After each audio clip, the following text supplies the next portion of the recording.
is, what is a good leader? What is leadership? 'Cause I think that's a big topic nowadays, and it's one that people have difference of opinions on or what to look for. So what is leadership to you? Yeah. Well, you'll hear all kinds of different explanations.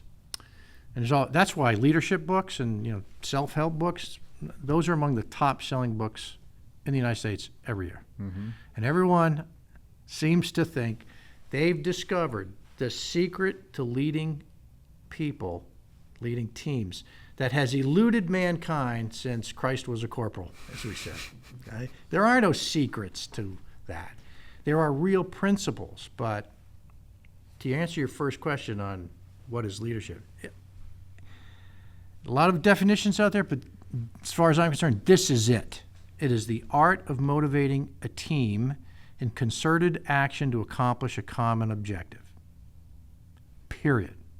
You'll hear all kinds of other goofy things. Yep. But you have to be given something to accomplish. It's about action and accomplishing common objectives. If you don't have a common objective, that collective purpose, right, then there's no need for a team.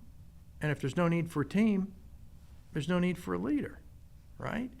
These are things that these objectives are large and important, and they're bigger than any one person's ability to accomplish, and that's why you need a team to do it. Right.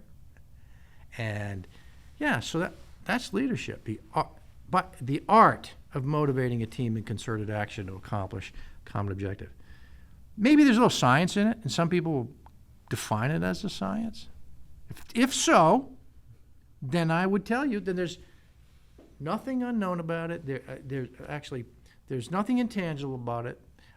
You could just pull out a sheet of instructions, a checklist, and go, if I do this, this, this, this, and this, then I'll have led a team to success. Not true. It's an art.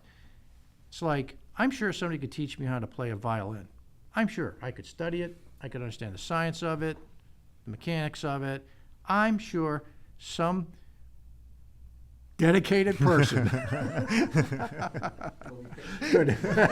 a patient person, could teach me how to play a violin, but I would never be a virtuoso. There's a difference between doing it and doing it well. Right. And that's fascinating because even though you can have the intangibles, everyone leads in a different way, it seems like. There's so many different examples of great leaders in history or even in today, but they all do it in their own way, right? It's not one shape fits all. Yeah, we have all kinds of different leaders, but there are common traits they share. Like, good leaders share. It's true. And, one is you've got to be able... Here I am. I'm going to try to list some here, but it's really an endless list. But these leaders have common traits. Good leaders have a universe of common traits that help them lead teams. And one is they have to understand and articulate to the team what that overall objective is. They've got to be able to walk out in front of the team and give that team a clear mission statement, and it's got to include the task, what we have to do, and the purpose, the why, right? You got, and the more concise you can make that statement, the better it is. You have to communicate clearly to the team what we've got to do and why. You can't just tell them what we got to do, because that would presume you're the smartest guy in the world, that you know how to do it, period. Well, no plan survives first contact with the enemy, as we say. There are unknowns out there. But when you tell your team why you've got to do it, that unshackles the brilliance of everybody on that team to contribute to finding the best way to accomplish that task. It's fascinating to watch it happen. I mean, you have to be able to do that. And it also tells the team, and it's another trait of good leaders, that leader trusts them.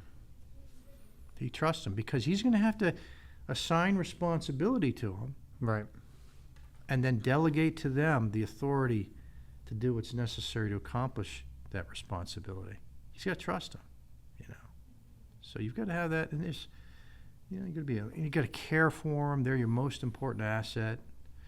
You've got to build your team. You have a responsibility as a leader to develop your team. You can't just give them, a mission, a task, and a purpose, right? And the freedom of maneuver, the authority to accomplish it. You have to ensure they've got the mastery to do that. You're not asking them something that is clearly impossible for them to do. Right.